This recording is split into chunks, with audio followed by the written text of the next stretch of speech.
What's up, guys and gals? I hope y'all are having a wonderful day. Today, I'd like to talk about the power and concept of failure. Failure is one of the most powerful aspects of life at our disposal. Our consciousness allows us the ability to perceive right and wrong, the ability to understand circumstance and consequence. But if you can imagine yourself in the past, back when you was youngin', you had no idea of consequences or aspect of it. So what did you do as a baby? You put anything and everything into your mouth. You touched things that were hot, and you were not afraid to take risks. But what happened after you put that ice cube in your mouth? You quickly found out that it was really cold, or that when you put your hand on the stove, you quickly learned that that thing was hot. From then on, you knew what would happen if you did those things. It's because as we mature, we start to have a better understanding of consequences and the concept of failure. It's not until we have our first bout with failure that we understand the emotional and psychological impact it has on our lives. For most, it is bearable and a part of life. To others, they cannot accept failure, or they completely hide from it altogether. Our experiences are what shape our reality around us. What we have done in the past, all the decisions you have or have not made, have brought you to this point you are in your life right now. Whether it be a place you are happy and comfortable with, or something that you're not proud of. You want to know what's kind of scary? Look at the same group of people who are happy with where they are at and enjoying life.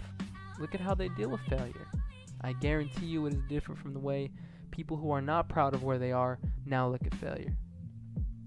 But the important thing is that it does not define us as a person. We are not a sum of our failures, and we are not a sum of our successes.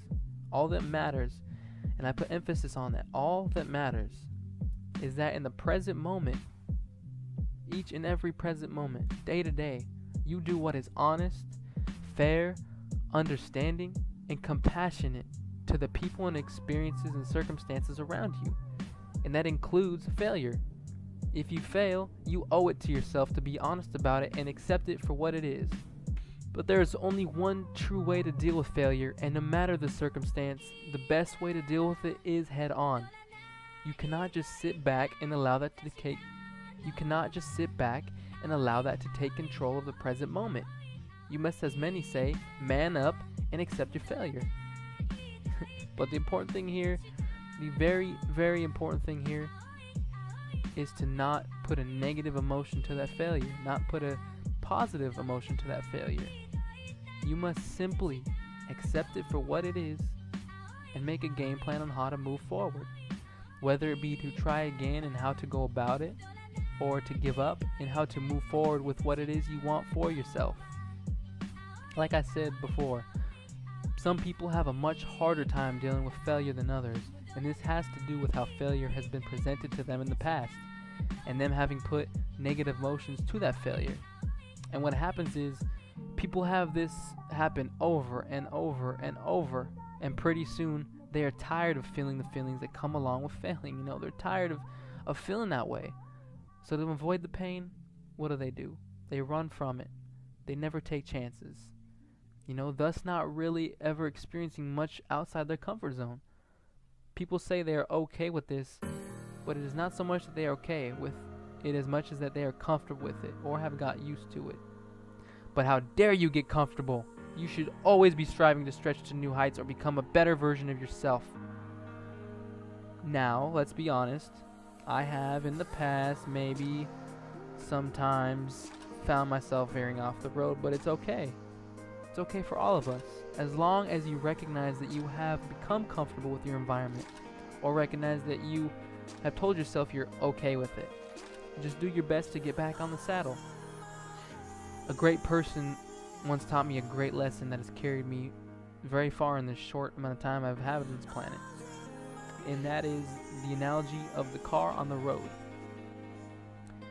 You know that when you're driving down the road that generally it's a two-way street.